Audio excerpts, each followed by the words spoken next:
So in front of me I've got Edifier Hecate G30s. In this video I'll show you how to check battery level of your headphones.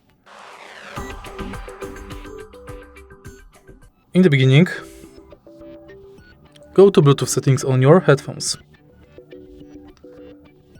Go to your headphone settings and here is the current battery level. Also, you can check battery level by checking this LED light.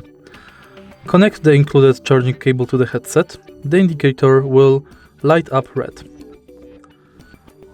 Red indicator blinks equals low battery level. Red indicator steady lit equals charging. Red indicator off, fully charged. If you find this video helpful, please leave like, comment and subscribe.